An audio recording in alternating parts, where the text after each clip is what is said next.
I can't believe I'm saying this. I purchased a faulty PlayStation 5 for a grand total of £300, which equates to around about $390. This thing is an absolute spaceship. The eBay listing states, the unit is in working order, i.e. powers up, however the HDMI port is damaged, therefore no picture. Force plug-in wrong way up. Should be fairly cheap fix. Machine was working perfectly before the accident. Ladies and gents, let's get into it.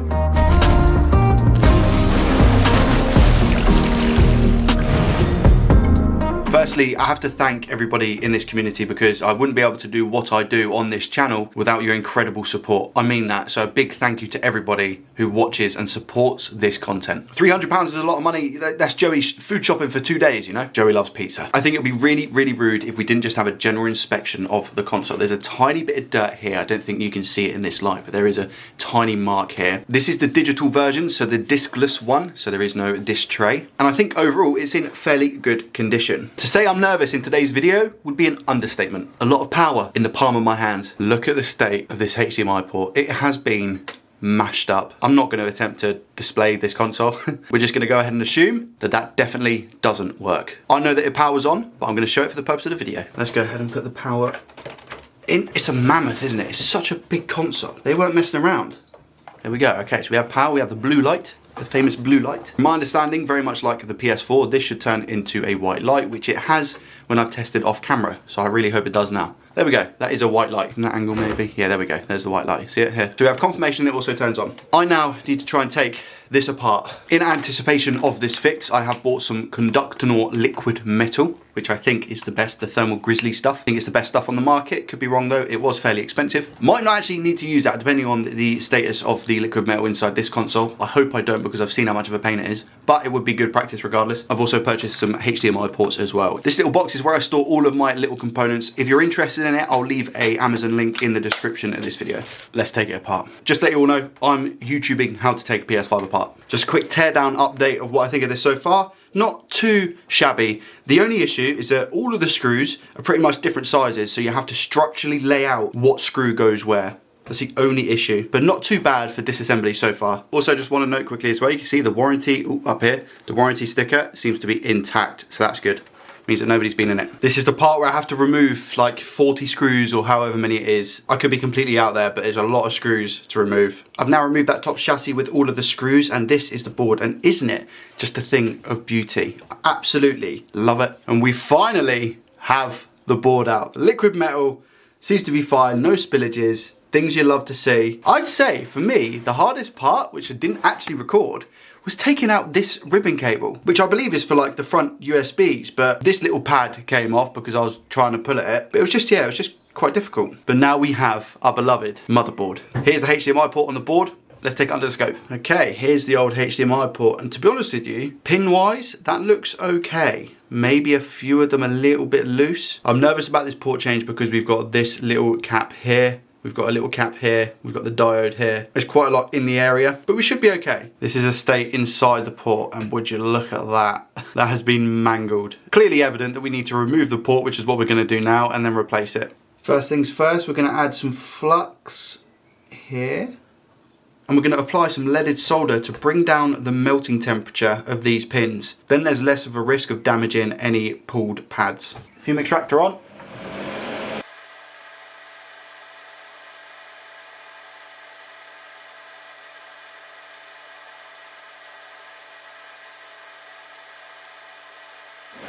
Same for the back.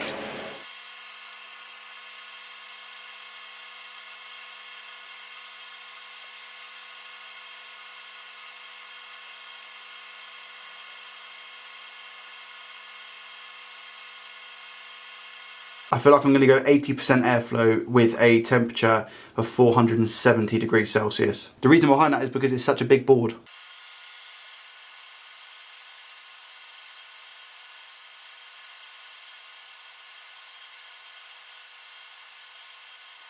That was the longest pull that I've ever had to do for a HDMI port, and I think that we've torn a trace here. Now it wouldn't surprise me because the damage is over on this side and we have the pulled, you see how we have the pulled pad here, which is this one. It wouldn't surprise me if that was a little bit loose because of where they had tried to force in the HDMI on this side, and it has just like mashed it up. But it could have also been my ability to take it off, but the rest of them came off really, really nicely. Let's clean this up.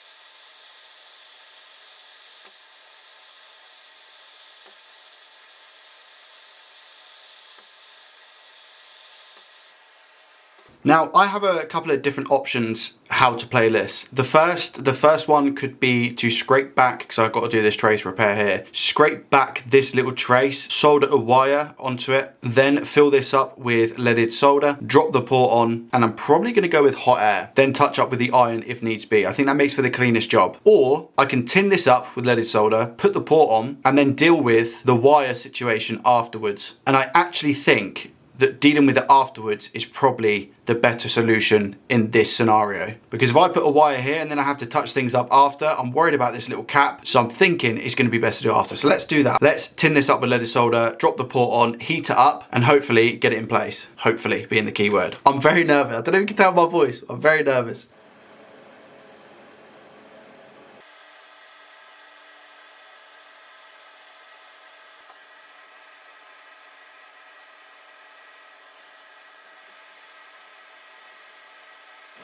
Right, let's do this. Here we go. Flux.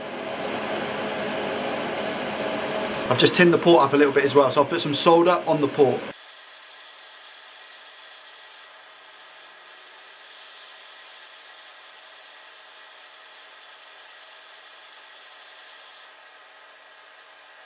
That was actually relatively quick and painless. And it seems to be, it seems to be soldered on okay. My only worry was that it was a little bit too far forward, but I mean, if we look at the back, you can see that the legs have gone all the way through on both sides, on that side and that side, so I think we're actually good. I'm talking like I've tested the pins, but I haven't done that yet. So let's just give them a little poke. Just make sure these are all solid. This one, we obviously need to run the jumper, but I think I'm happy that they're all solid. Did we burn much plastic underneath? Not a lot. It's a little bit cindered on the right, as you can see, but I mean, I'm happy with that, really happy. Now we need to sort the jumper wire. As silly as it seems, this is where it could all go wrong, so I need to be super careful. Do I go from back here? I think I'll go from back here, you know.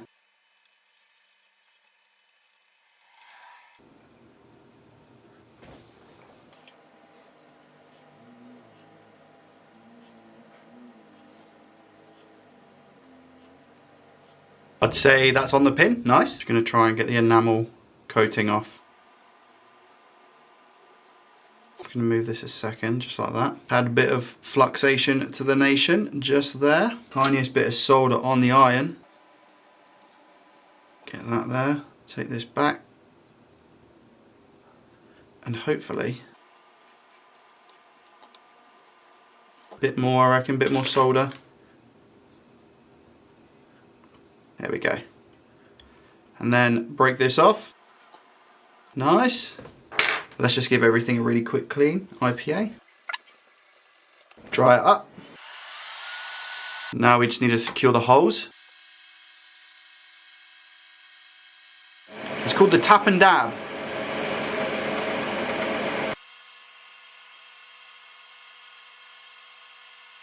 This is where we stand before we test, and I think we've done an okay job. I'm saying okay. I don't think we have any bridges, but I am going to check with the multimeter just to make sure. All the pins seem solid, which is good. We fixed up the trace on the right, as you can see, and it looks pretty solid. Let's check with the multimeter quick. What we're testing for here is that none of the pins are touching. Starting from left, going to right. This one is fine as well. Nice, it's not touching that one. Good. Do we have continuity going from this pin to here? Yes, we do. Amazing. I think we're good to go. The last thing I want to do is just add some conformal coating here to secure this wire, just to make sure everything's as tidy as it possibly can be.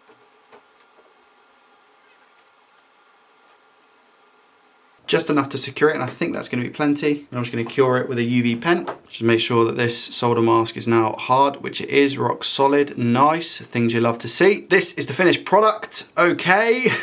Probably missing a little bit of solder from here, but everywhere else is connected fully. And then if I show you the back, this is what we've got. Very, very shiny joints, and we have all the components. And I'm happy because we still got this little cap here as well, look. Now the liquid metal seems to be okay from what I'm looking at, but I also don't know what I'm looking at. So I'm just gonna try and clean up the liquid metal that we have on the sides here, very, very carefully. Try and clean it up as best as I can, but we'll see what happens. Let's put it back together enough to be able to give it a test. I'm very nervous. I have no idea at this point what needs to be in and what doesn't. I've just put the power ribbon back in. I've left this little one out, and I've put some antenna cables back because I don't know what is meant to go in for testing. But here we go. So the first things first, I guess, is do we get a white light? But again, I don't know if the LEDs are plugged in, so I have no idea. Okay, so we get a blue light, that's good. If it goes to a white light, that's really, really good, and I'll be happy because it means that I've not screwed anything up. We have a white light. Okay, we have a white light. I'm gonna plug in the HDMI now. Here we go.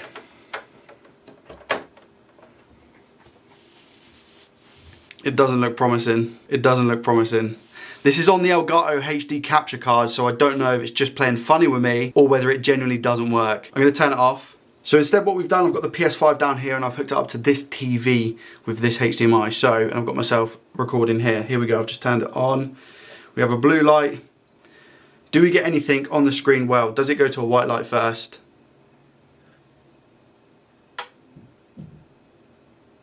Do we have an... Yes, come on, man! Let's go!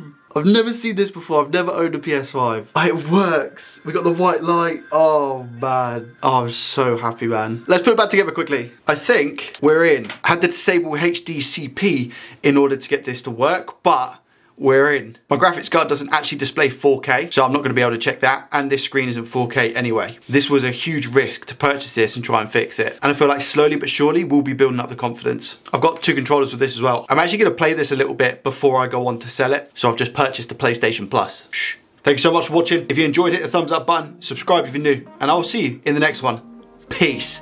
Let's go.